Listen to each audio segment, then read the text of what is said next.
Welcome to The Impossible, where we empower others to face the impossible, inspire them to be impossible, and motivate them to do the impossible.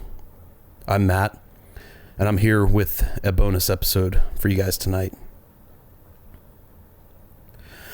I wanted to come on here and talk about some things that are not easy, some things that we don't always talk about, but they are the truths of reality, and they're things that we have to face.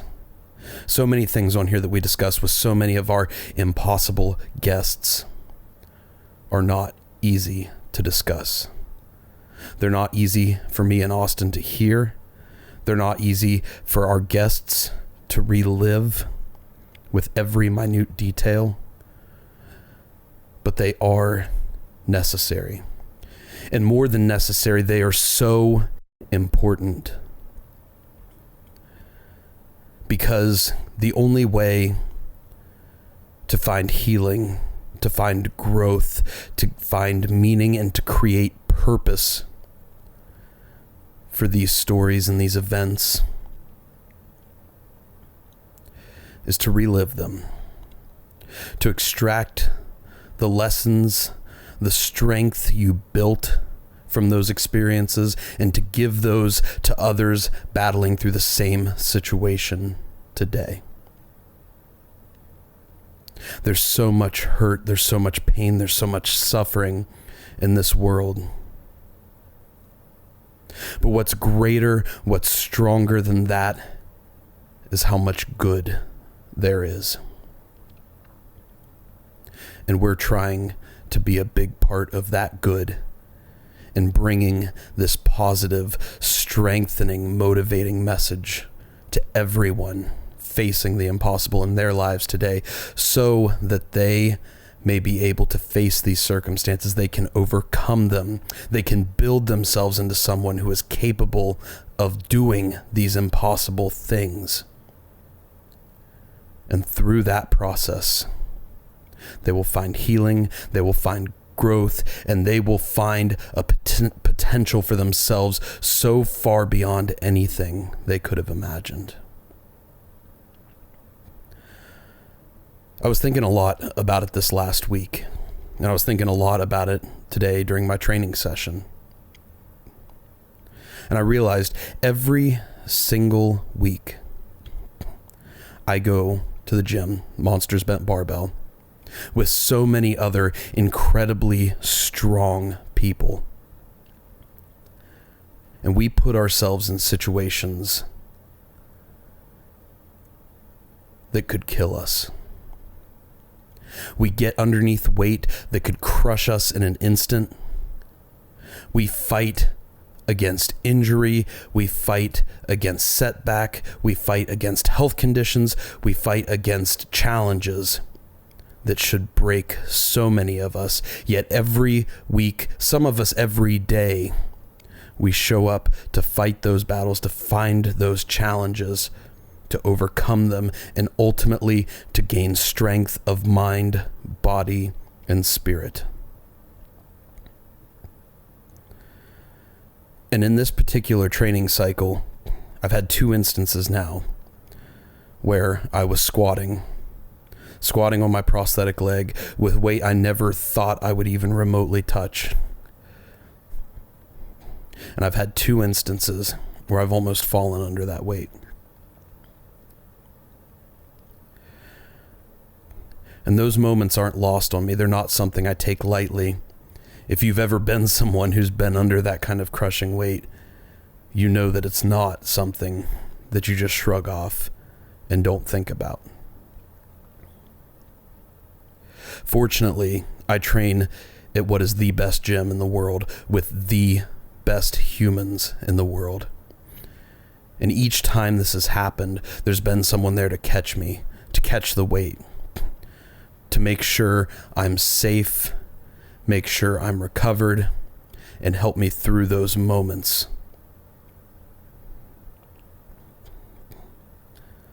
And to them, I can never thank them enough. But it got me thinking, why do we show up to do this every day, every week? Why do we put ourselves in these situations that we know could cause permanent injury or even ultimately crush us?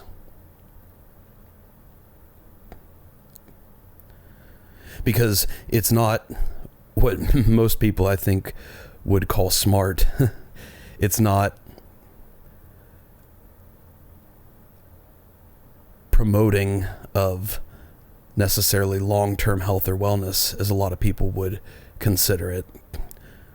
It's putting ourselves in these situations where they certainly could be life-threatening situations, and we have to go into survival mode. We have to survive. We have to fight against the challenge, and we have to come out stronger and better. But why do we do this? Why do I do this? Why have I chosen to chase these things ever since my cancer diagnosis?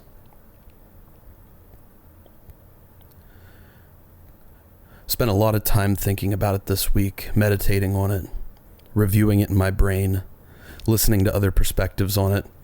I talk to Clayton, the gym owner, about it all the time. So many people call us crazy.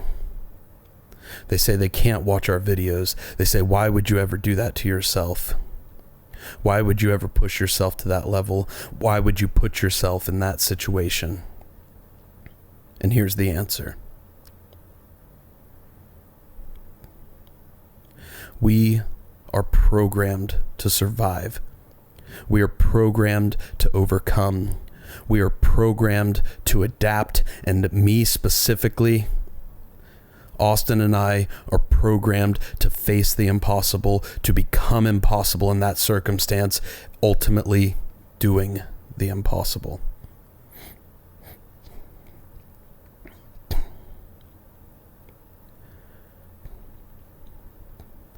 This programming did not come easy. It did not come lightly. And it did not come without a great amount of pain and suffering. Yet, on the other side of it, there's a strength I never would have dreamed I would have known. I've taken a body that should have been completely broken, a body that should not have been able to sustain life, and I've achieved impossible things with it. That all started with building an impossible mind and an impossible spirit.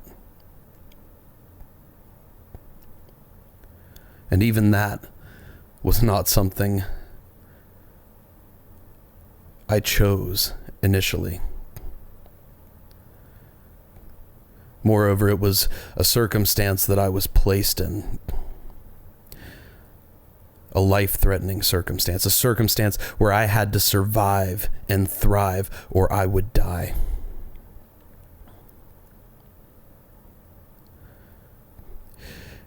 It was a circumstance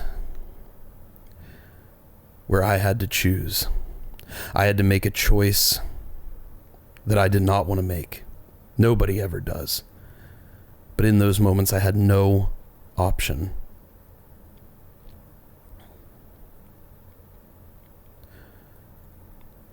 We're going to dive in and explain all of that. Go over how this all came to be. How we got to this point where we are programmed to survive, programmed to thrive, programmed to crave challenge so we can overcome it. And I know so many of you will understand this perspective perfectly in your hearts. And I know there's others that this still won't make sense to, and that's okay.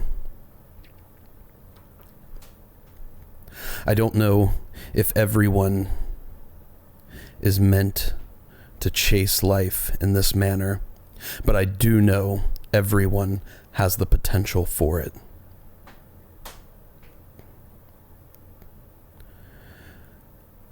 When I was 18 years old, in my senior year of high school, a doctor looked me in the eyes, and in the span of 30 seconds, he told me, "You have cancer.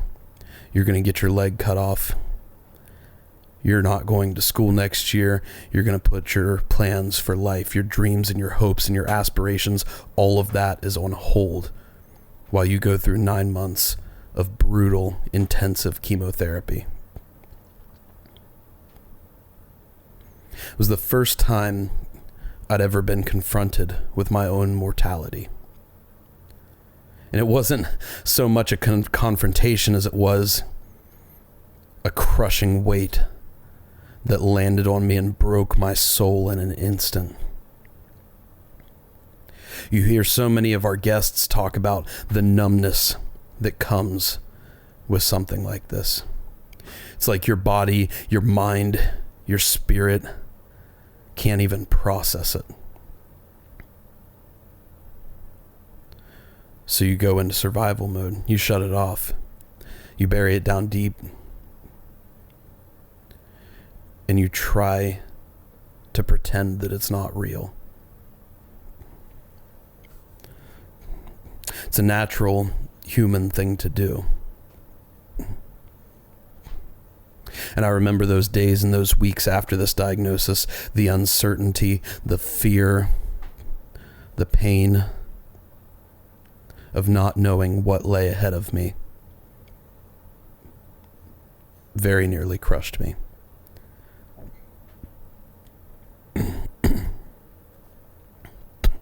You see, it was that moment where my whole perspective on life shifted. Everything changed. In those days and weeks, I realized I was facing something of which I was not capable of overcoming. The person I had built to that point in my life was not capable of facing this circumstance and overcoming it. I couldn't even accept it. But one night, as I was thinking and studying it and trying to come with any sort of terms with the situation, I realized, you know what? I don't have to beat this. The person I am right now, he's not the person that's going to overcome this. He's not the person that's going to beat this. He's not the person that even has to face this.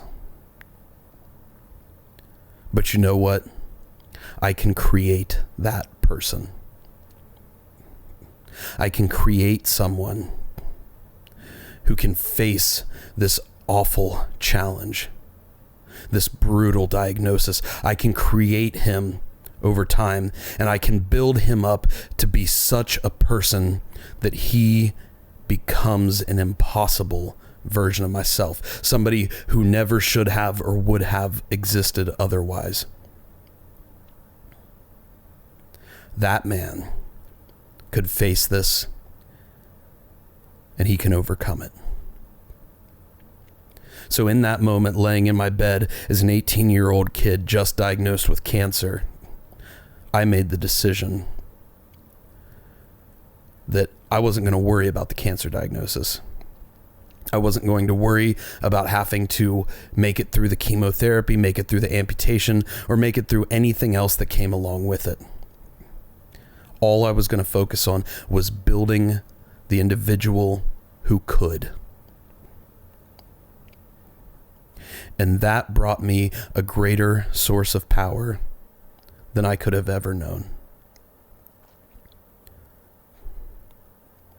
Because in that moment, I accepted everything I had control over and was able to let go of everything I did not.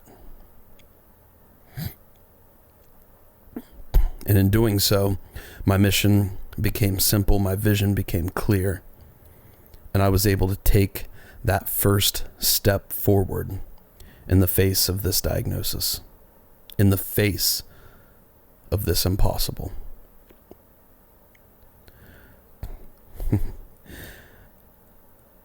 I had no idea what the next 9 months would hold, and if I did, I probably would have never started down this journey. My body really did not like chemo. It rejected it in every form, in every dose, like the toxin that it is. It's a life-saving toxin, but a toxin nonetheless. And I don't talk a lot about my experiences during that time on here. I think in large part because I've worked so hard to cultivate such a positive mindset in every situation. I've made that my default programming as a means of putting myself farther ahead when a challenge does arise. It's a very useful programming and something I've been very proud to have instilled within myself and worked so hard to build up. But I think sometimes we have to be able to go back to those times, to relive them and to recognize them for what they were. Because it gives so much more meaning and purpose to when you overcome those challenges. And for me, I remember waking up from surgery just a week after that diagnosis, and I was already receiving chemotherapy. I never had that moment of sitting in the chair, waiting for it to get hooked up, watching it go into my vein. No, they started my chemotherapy in the middle of surgery. As soon as that port was in my body, that chemo was hung and running. I woke up to see that bag dripping into my bloodstream.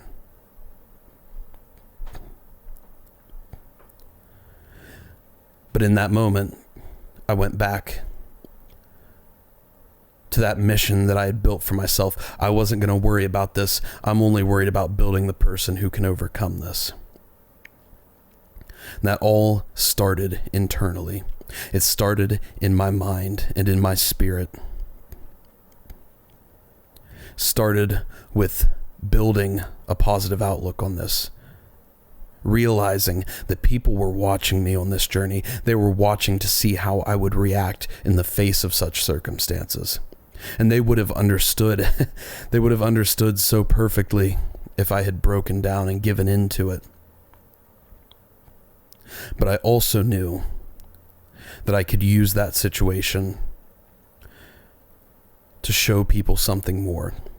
To show them that you don't have to let these challenges in life crush you and break you. You can use them to build a stronger version of yourself. You can use them to create an impossible version of yourself. You can use them to create someone who never would have existed otherwise. And in that way, it will make you grateful for having faced that challenge. My effects from chemo were almost instant. I would immediately get out of breath from any level of activity. I was on crutches during this time because my leg was too fragile to support my own weight, and if it broke, it would send cancer cells coursing throughout my body, infecting every organ that I had and killing me.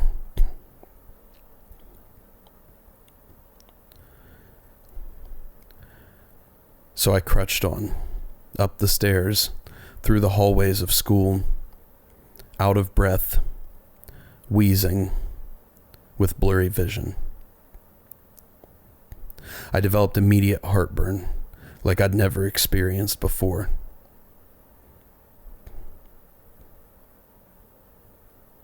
It would keep me awake at night. I would cough and spit, have trouble digesting food.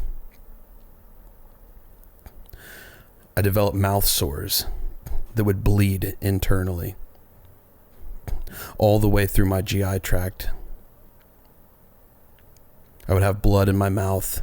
I would be in so much pain on my throat that I lost the ability to eat and drink between chemotherapy sessions, to the point that I would have to be rushed to the ER just to get pumped with IV fluids because I could no longer hydrate myself.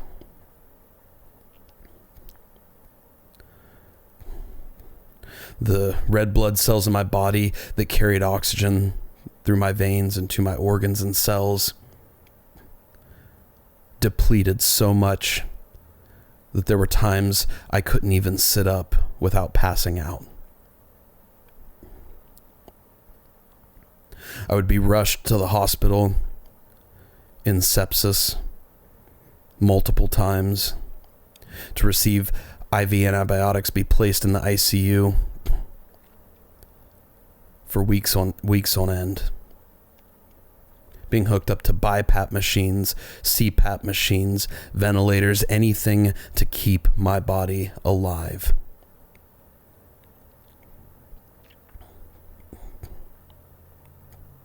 In fact, the chemotherapy was so brutal, so awful, that I tell people, and I actually mean this, even today, I mean this, the amputation was the best part of 2013 for me. Getting my leg cut off was the best part of that year.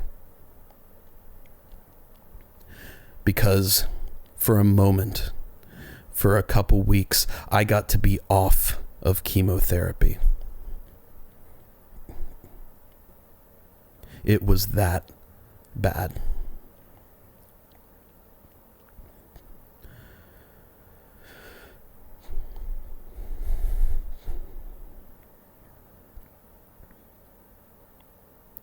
And I think back to those times and how when I came off of the chemotherapy, immediately my body started to recover. I actually started to feel better again for the first time in months, because what chemo does is it treats your body like a sickness. Every day you feel worse. Every day you feel more sick.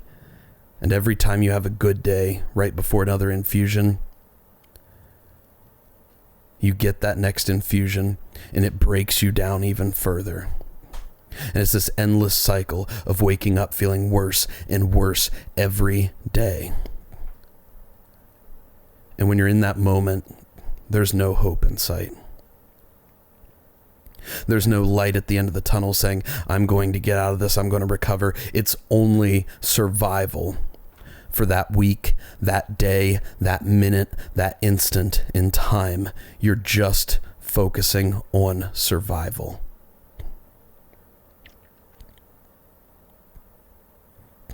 The urge to survive, the instinct to survive, is one of the most powerful things we have as humans. And when you're put in a position, whether it's cancer or disease or addiction or whatever it may be, where you become programmed to survive, you become used to your only mission in life being to survive, that's something you can't let go of. It opens up a whole new world of humanity for you, in good ways and in bad. And that's what happened to me. After that amputation, I was almost immediately placed back on chemotherapy before my amputation had even healed. And because of that, even to this day, it has never properly healed. I have a separation in the surgical site that by all medical understanding should cause me lots of problems, but fortunately it doesn't, at least not in a way that I'm aware of. Going back on that toxic medication was one of the hardest things I've ever faced in life. Even though I'd worked so hard to build this person who could overcome this challenge, and I'd stayed so positive with such a strong spirit, going back on that medication nearly broke me. Many times. There were times where I would wake up in the morning and have no will to even get out of bed, let alone the strength or energy to do so. There were times where I would just sit on my bed, weeping in endless tears, telling my mom and my dad that I couldn't do it anymore. I couldn't go on anymore. I fell into a deep depression, like my body had just switched off any propensity for emotion, because I couldn't take it anymore.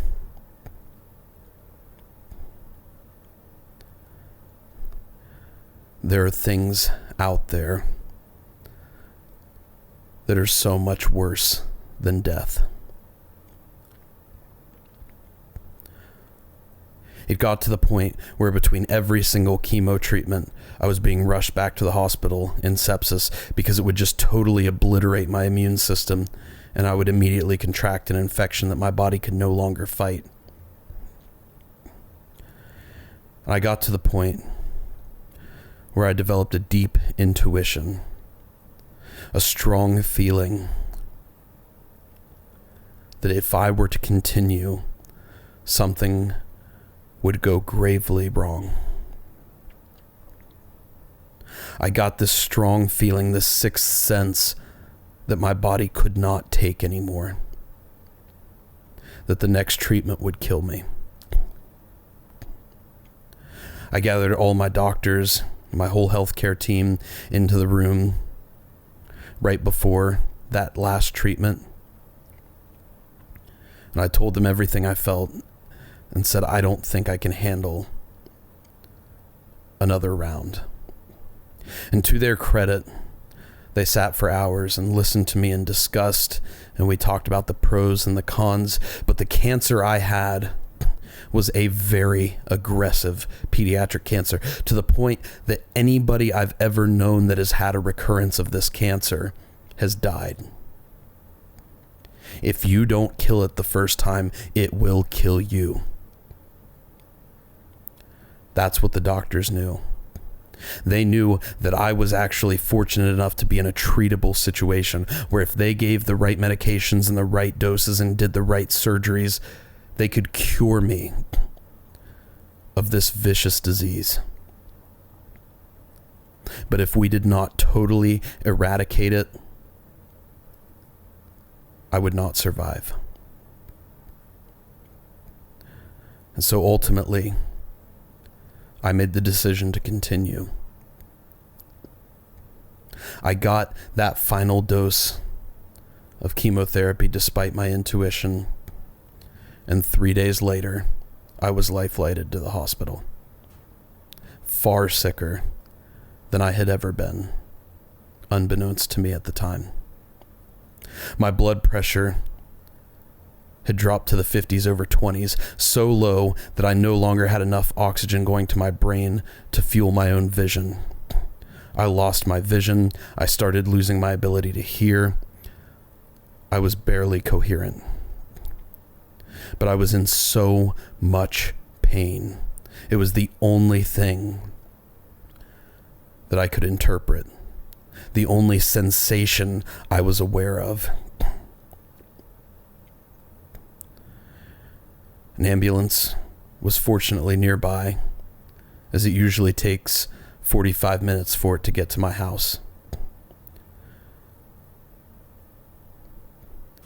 They diverted the route they were on, came to get me, rushed me to a local hospital where that doctor tried to intervene and was unable to, and I was life-flighted to the hospital where I was treated, the hospital that would ultimately save my life.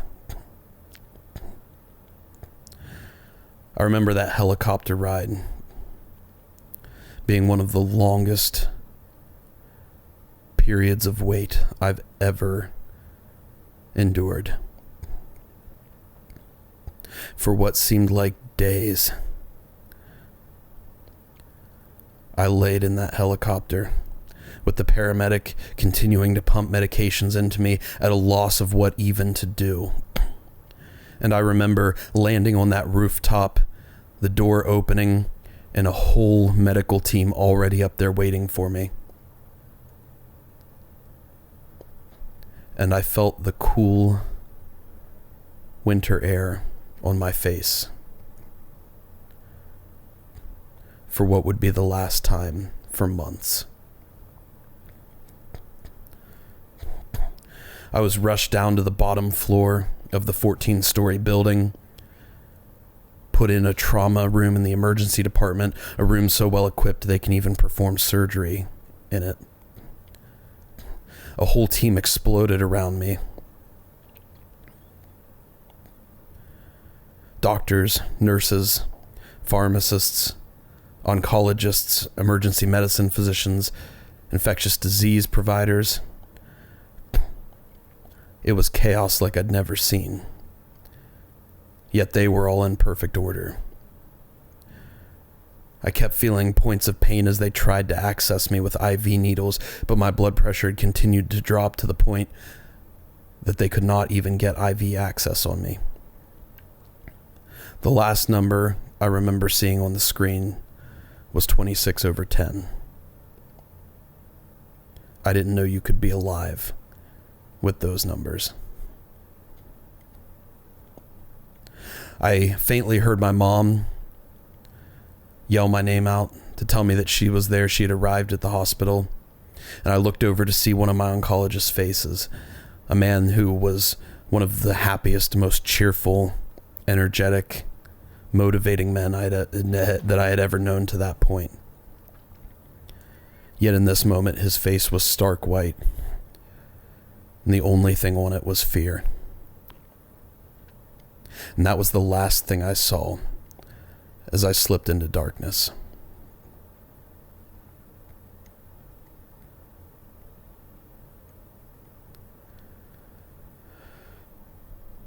What I experienced next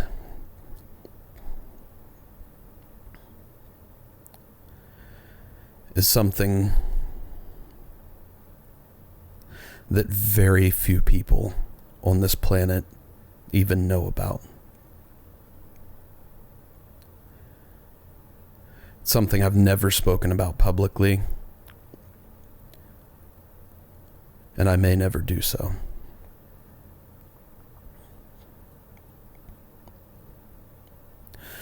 I was in what's called multi-system organ failure. My body's organs were shutting down one by one. My kidneys, then my liver, and next my heart and my lungs. In a moment of pure miracle, they were able to connect me to a machine called ECMO. A machine that's one step even beyond a ventilator, where it serves as an artificial set of heart and lungs. It pumps the blood out of your body, oxygenates it, filters it, and pumps it back in. It was the only thing that kept me alive.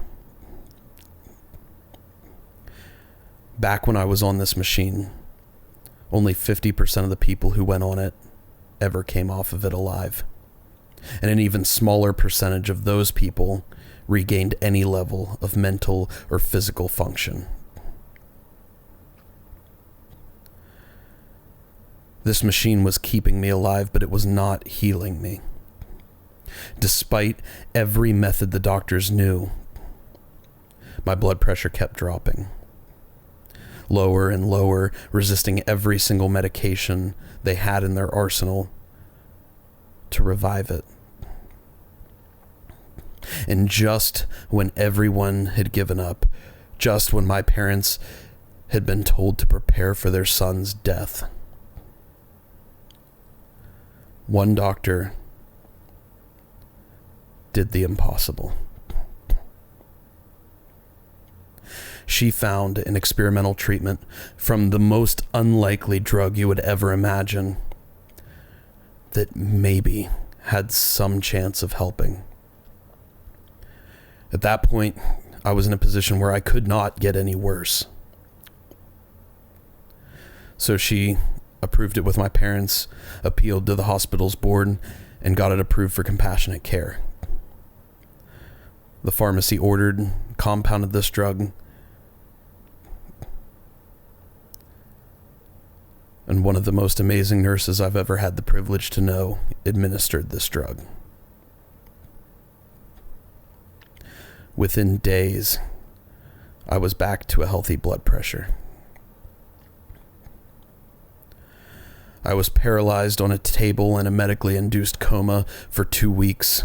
For 2 weeks, I did not have a muscle twitch, and my whole body atrophied. During this time, they were trying to figure out, why did all of this happen? What was the root cause? What was going on within my body? And nobody knew. But that wasn't even at the forefront yet. The forefront was just trying to keep me alive, to hopefully get me off of this machine and allow me to be stable enough to run more scans and testing. For 2 weeks in this reality's time, I lay there, totally still, appearing as if I was a carcass.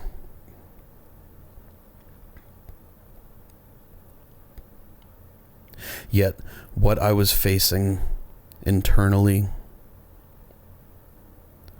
was so much worse.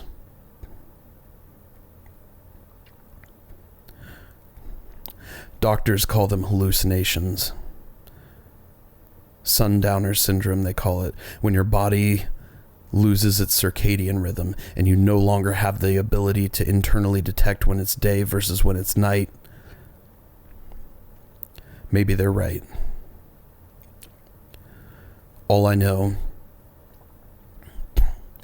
is those visions, those hallucinations as they call them, were more real, more vivid, more awful, more terrible than anything I've ever experienced.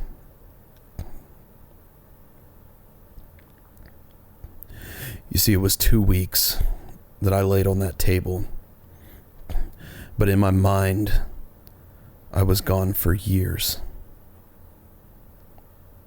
in a state of constant and unimaginable suffering.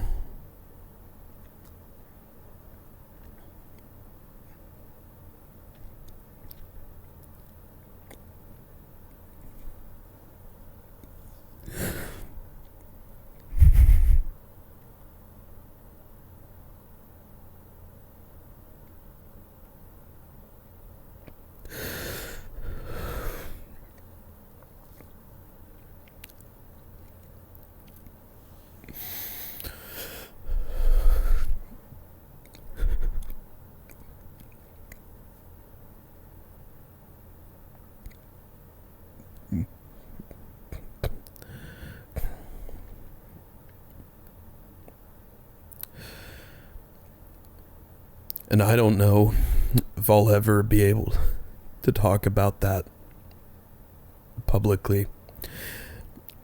It's hard enough to relive it with my most trusted loved ones.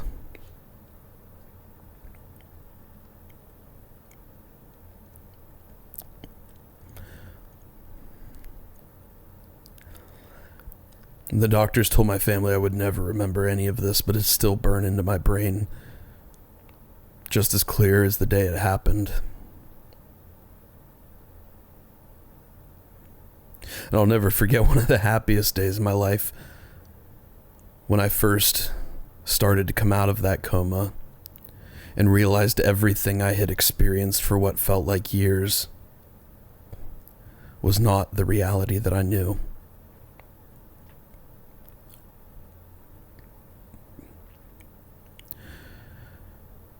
I remember opening my eyes, not being able to see even remotely clearly, but at least being somewhat conscious of where I was for the first time in weeks. And I saw my mom and dad off to the side. I can't remember whether I tried to say something or whether I made a noise or what I did, but somehow I got their attention. And they were beside themselves with joy. They were showing me cards and gifts and letters and telling me stories of how much support people had given throughout this time. And I was just so confused. I had no idea what had happened. I had no idea what I'd gone through. I knew what I had seen, what I had experienced internally. But I had no idea what they were talking about. All I knew in that instant was that I had such a strong itch on my nose.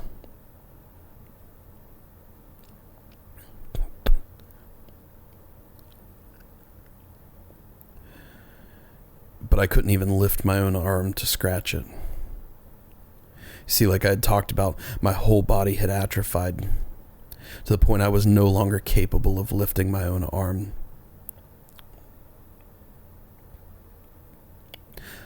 That is how much strength I had lost.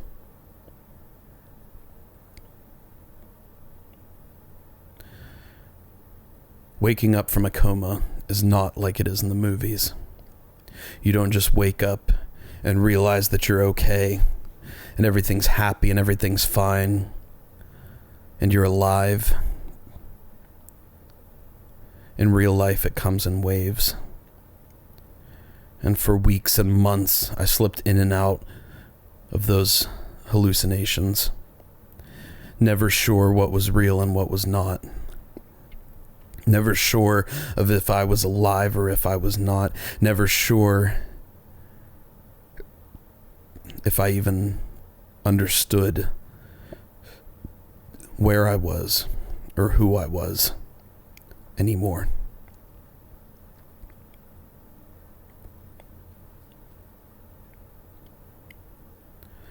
And we've gone into those details of the physical recovery side of that in other episodes. So I'll spare that for now. But I know when I woke up, I had no physical strength, and the therapists that work with me could not get me to pass mental exams designed for a first grader. They'd asked me to name 5 words that start with the letter B, and I could not do it.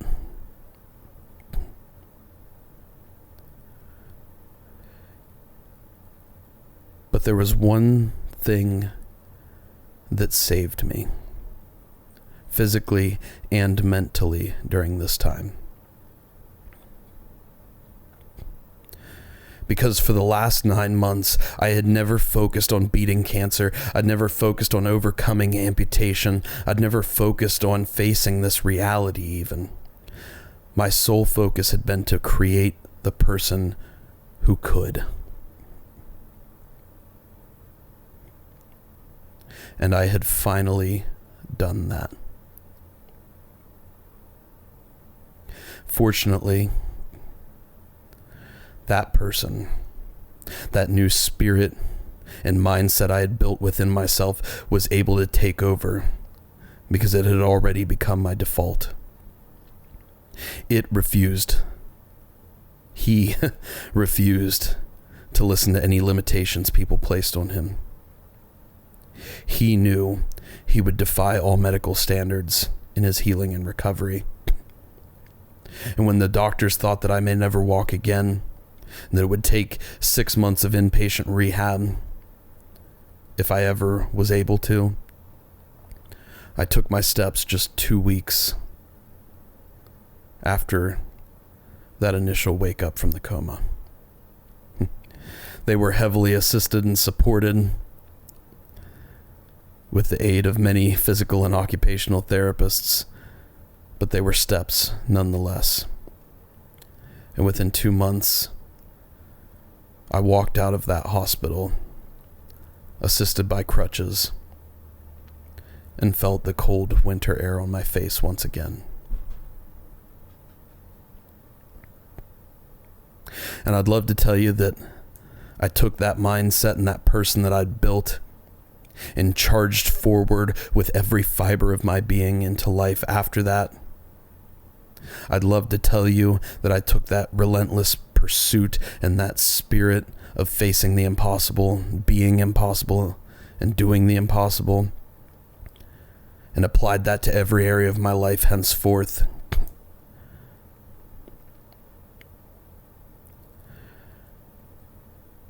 But that was not the path that I followed. You see, Like I said earlier, I had become someone who was programmed to survive, who was programmed to be in a situation where every single day my purpose was to live, to survive every moment, to fight back against death itself. And when you live through that situation, and when that becomes your purpose for so long, it's very hard to step back into normal life. It's impossible to find the same level of meaning, the same level of significance in school, in work, even in friendships and relationships.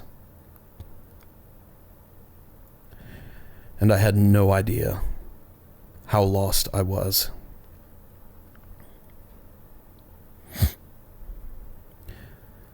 Because all of a sudden, I had nothing to fight against.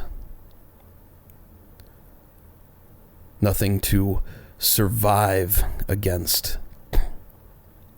I created those situations for myself subconsciously.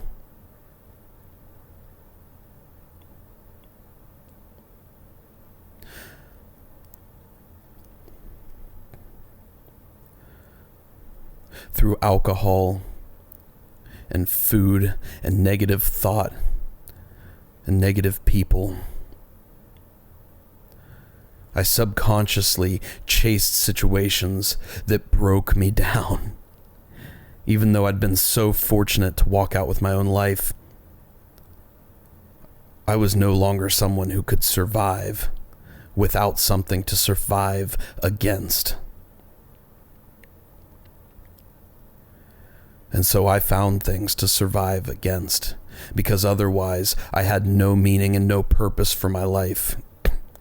And I would just fall back into that darkness, back into the haunting of those visions and those hallucinations that to this day have never left me.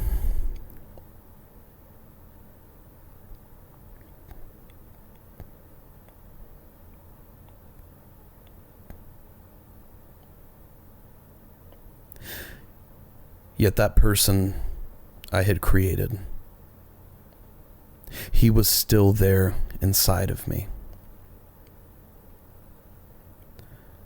He still had that relentless pursuit, that indomitable spirit, that impossible mindset that could carry him through any situation. Yeah, he was chasing all of the wrong things in life, but he was chasing those things with the same spirit.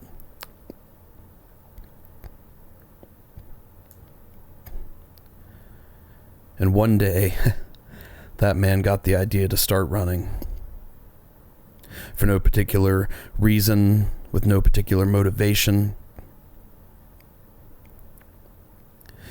He had the remembrance that when I came home from being in that hospital for months on end, I made a promise to myself that someday I would run a half marathon. Again, for no particular reason other than that it just seemed like something that should be impossible for me to do. And after 4 years of living in darkness, chasing any means of survival, creating challenge for myself through such negative means, I started running. And in a few months,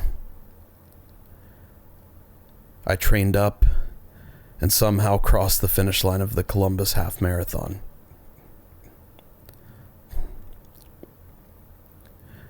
And I broke down at that finish line. Because for the first time, and I didn't even consciously realize this myself until much later, but for the first time, I had done something impossible. I had struggled against something. I had overcome a challenge. I had survived something that was actually a positive, motivating force in my life.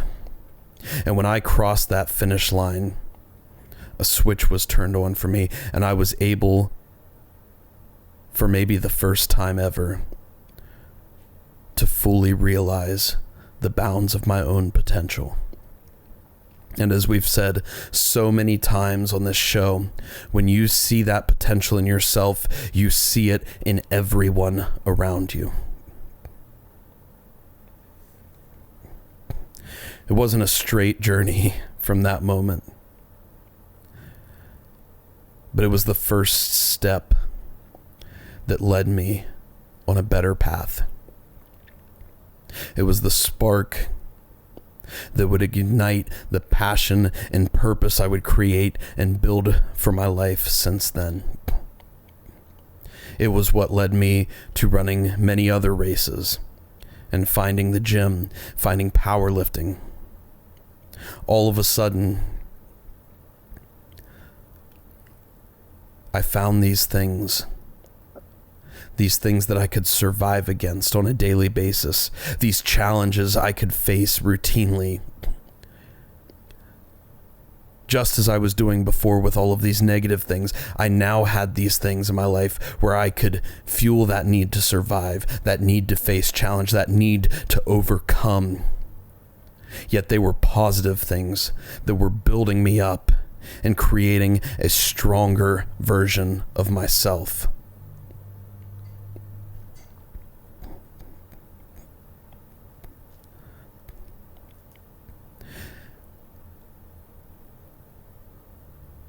And that is why I do what I do. Nearly every day. And I know they mean well, and they have joking spirits and laughs, and I don't let it bother me. But nearly every day someone tells me I'm crazy, and why would I chase the things that I'm chasing? Why would I continue to fight on? Why would I continue to push myself so hard? Why would I continue to face these odds, to face injury, to face death, to face so many things? Why would I continue to risk it all?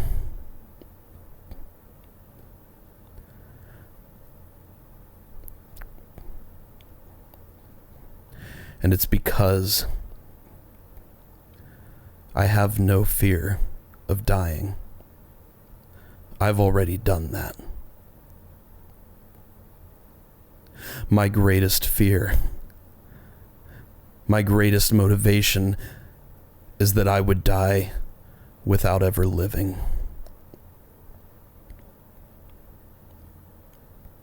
I chase life at its highest potential, its highest form. I chase all of the highs and the lows and the experiences of overcoming and achieving things that should never have been possible for me. Of building myself into a better, more competent, more capable, stronger human being, someone that never should have existed given the circumstances I had faced. And so much more than that. I realized that I could give that gift to others. Watching kids who have battled cancer, who have been programmed to survive and overcome challenge, watching them cross finish lines of races they never thought they'd compete in, watching that light come on in their eyes, and knowing they're going to be okay in life because they've been able to see the strength and potential that they've gained from all of those horrible things they've had to experience. That gives me more meaning, more purpose, more life than any amount of longevity could ever provide. And now,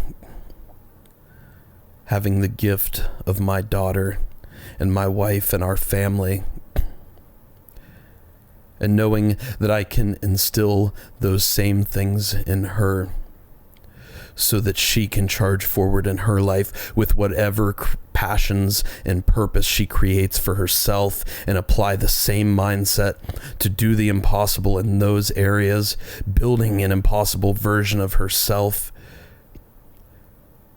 to become someone who never should have been able to exist. That is the highest honor of my life.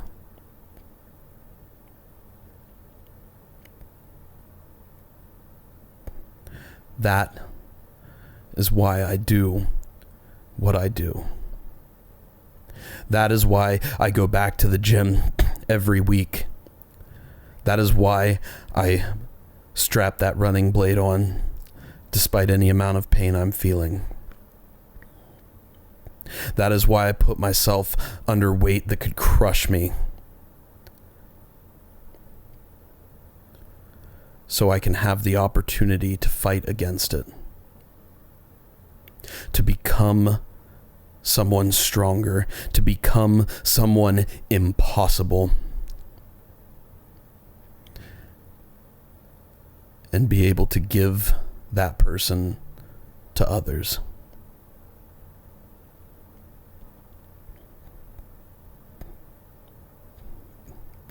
And this path, this journey, it may not be for everyone, and that's okay. But it is for the ones who have faced the impossible in their life. And what I can tell you is it's okay if people think you're crazy. It's okay if people think you're risking it all. It's okay if people don't understand you.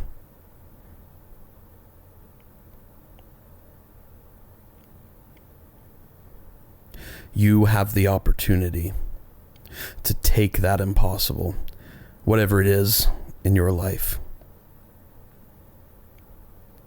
You have the opportunity to make it your life's mission to build someone who is capable of overcoming that challenge, and not just overcoming it, but building it into something that has only made you stronger, only made you better. And most of all, you have the opportunity to give that person to those who are suffering the same circumstance today.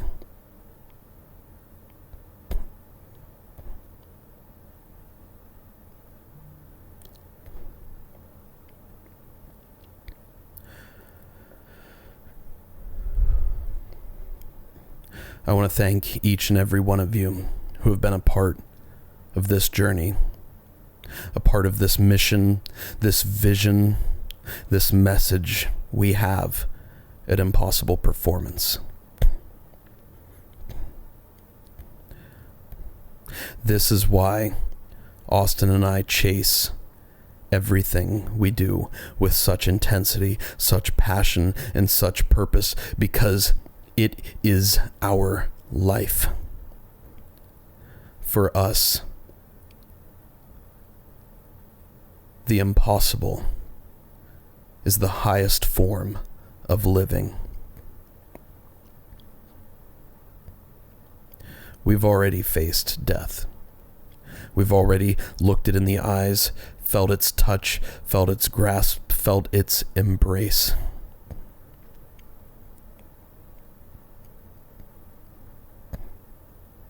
And we know, because of that, the death is not something to be feared, because life is something to be chased, something to be pursued with the highest level of passion and purpose and love that you possibly can.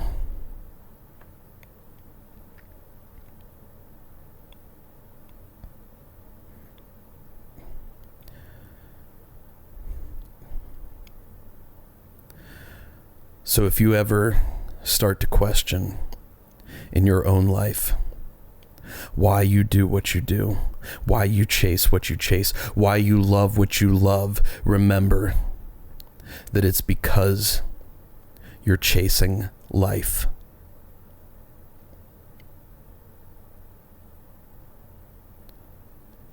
And you're pursuing the impossible.